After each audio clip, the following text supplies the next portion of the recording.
Good evening.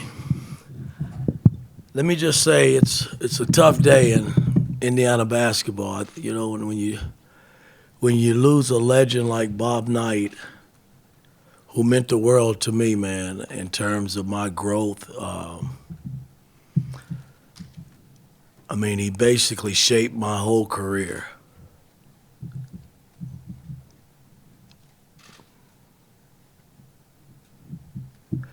So this program will truly miss an icon, man. It's hard to really describe in words what he meant to me, but boy, I wouldn't be sitting in this seat today if it wasn't for Bob Knight. So to his family, you know, I wish him nothing but the best moving forward. If there's anything I could ever do, I'm going to always be here for him. So with that being said, I'll open it up for questioning. Jeff on your right, and Zach. Yeah, Coach. Obviously, with Knight, there's a lot of things that were impressive. I'm curious, what impressed you the most about him? You know, I grew up with nothing. You know, from a beautiful family of 12 brothers and sisters and mom and dad.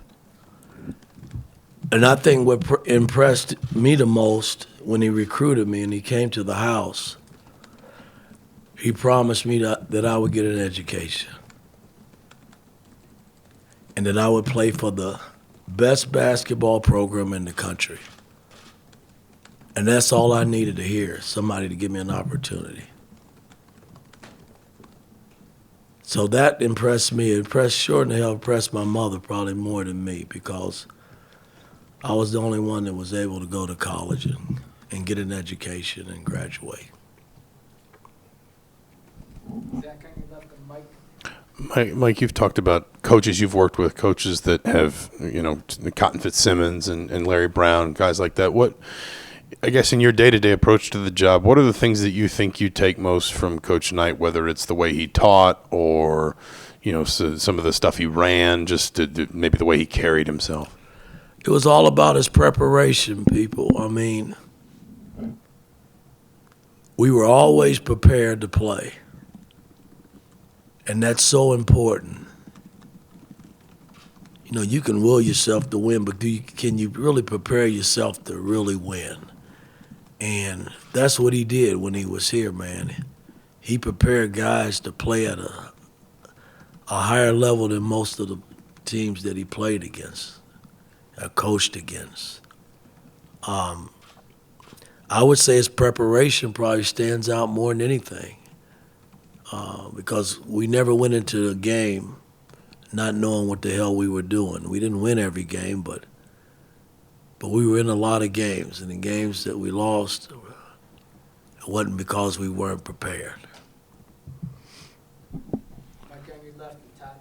I know Bob has influenced your style, but how do you bring what he did and his accomplishments and his legacy, move it forward to the current generation of players? Do you talk about it? Do you show clips? Like, how do you incorporate that and get them to, because you're dealing with a generation that didn't get to see him coach or didn't get to see your teams play. So I'm just curious how you move that forward and teach that. Well, I haven't changed a whole lot in terms of how I coach. I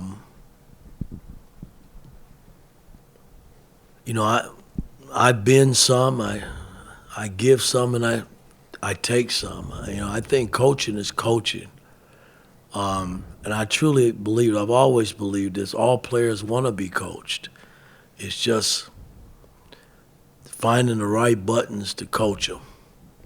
And that's what Knight was so great at doing. Yeah, he lost some players along the way that couldn't take it or struggled with the way he coached, and they moved on. But for the most part, the guys that played for him here and stuck around, they enjoyed playing for him because he got the most out of them. And I'm going to continue to push guys and make sure that they do all the things necessary on the court as well as off the court. That's how I learned, and I think I've turned out just fine in that regard. So that's something he instilled in me when I played here, and while I'm coaching this Indiana team, I'm going to do the same thing. Cat on your right, then Mason. Mike, at a previous job, I covered Royce Waltman, who was an assistant here right after you stopped playing. And we would talk on occasion off the record. And one day I asked him about Coach Knight and why he was so loyal to him. And Royce said something like, I'm not quoting it directly, but he said something like, well, you had to be here to understand it. You were here, you understand it. Where does the magnetism of that loyalty among his ex-players, his ex-coaches, when does that start? And how has it kind of fed itself through your own life experiences since? No, it started from the time he recruited me, man. You know what I mean? He held true to everything he said he would offer me. And sure, I didn't win a national title, but hell, I won a Big Ten title, a gold medal with him, an NIT championship with him. So I was in the trenches with him. And that meant more to me than anything because he believed in me. And as a coach, hell, I believed in him. Shit, he was one of the best coaches out there. He was winning national titles. I mean, and it's hard to really describe it unless you've gone through it. But if I had to do it over again, I'd do it the same way. I really would, because it really shaped me as a person. It really did. Mason in front, then Jeff. Coach, through both your actions and your words, ever since you really took this job, you've always kind of emphasized bridging the gap between that era of Indiana basketball and the one that you lead now. You've had him back at practice. He spoke to the team before. What was that like for you to have him back at the practices and kind of speaking to a team that you're leading when he was speaking to you guys? I just wish he was more healthier when he was going through being back here. Because what better person to sit next to and chop it up and talk basketball than Bob Knight? I mean, I'm new to this college game.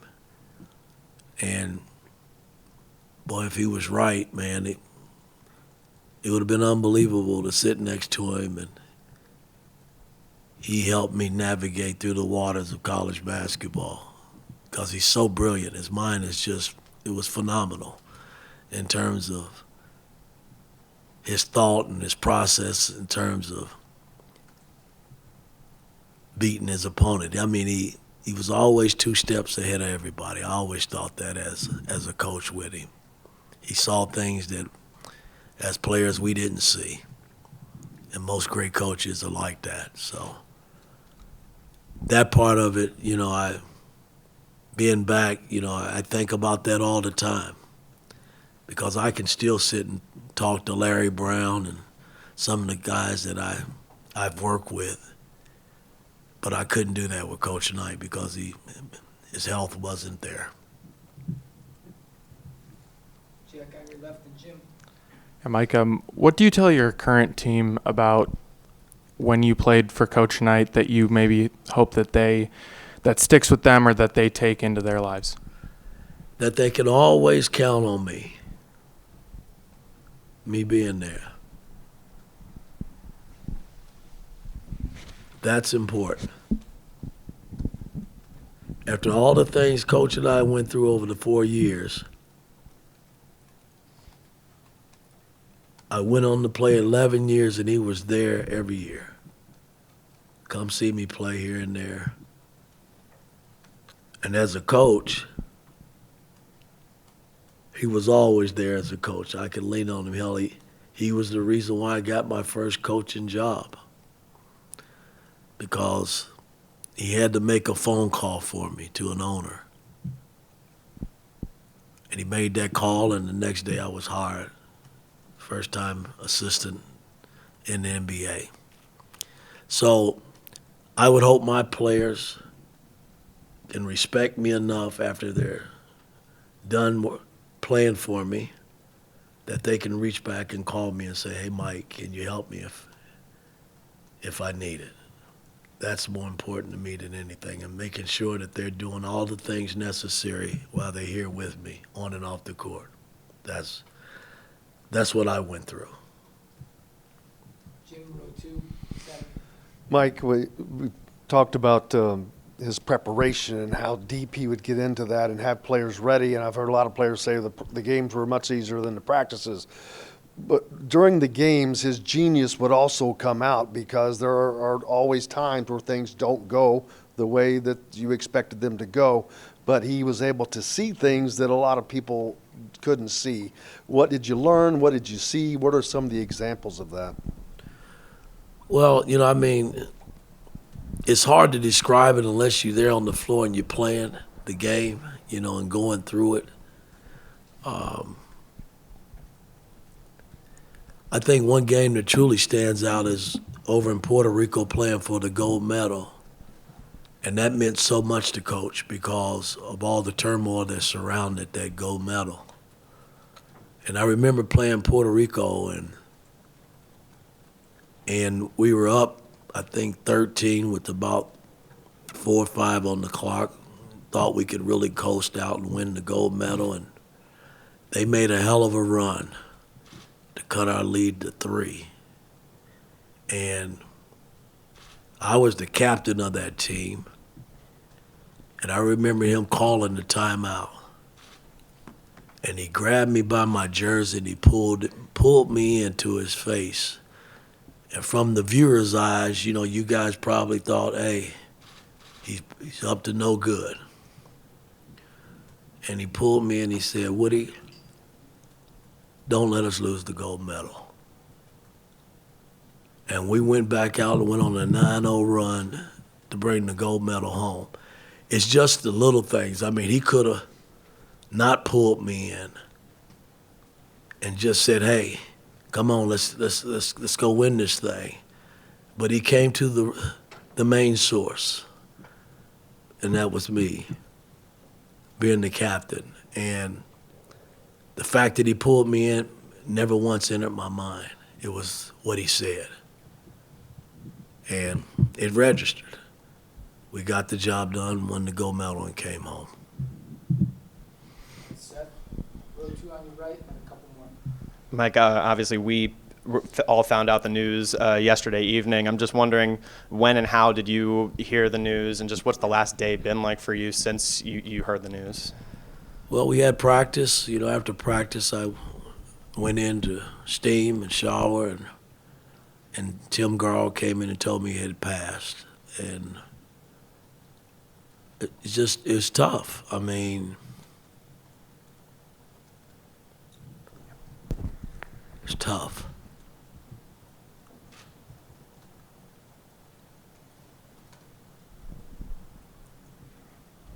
Next question, please. Zion on your left, row 2, and then we'll finish with Brad. Mike, you've mentioned that story several times of Bob Knight making the call to help you get your first coaching job. What do you think it was about him that garnered that respect from people that weren't his players or weren't his assistant coaches? When you go through the grind with him, the respect factor is so high. And we respected each other both ways based on what I went through the 4 years that I was here. And it never wavered all those years. So I wouldn't have expected anything else. I knew I could pick that phone up and he make that call for me. He never would have told me no. That's just the respect factor and the friendship and the brotherhood that we had all those years. I mean, it was special. I mean, it's hard to describe it, guys, but boy, it was special. Brad, last one, back row right. Mike, February of 2020, when everybody was back here together for that game against Purdue, when all those former players and you guys all got one more chance to be around Coach for that day, what still now stands out from that afternoon, that evening, that weekend for you about sharing that time together? It's like old times, You think back when he coached here, we had a reunion every summer where we got together for a weekend and just chopped it up, played golf, and got a chance to talk to guys that you hadn't seen in a while. And this was every year. So that was like a reunion bringing him back, and we needed to bring him back. He needed to be back here, man. I mean, this is Bob Knight's house. Make no mistake about it. So he had to be back, and I thought all the players that turned out and the fan support that we got that night for him was unbelievable. And Hoosier Nation's going to miss him, because as far as I'm concerned, he's the greatest coach that ever graced the college basketball floor.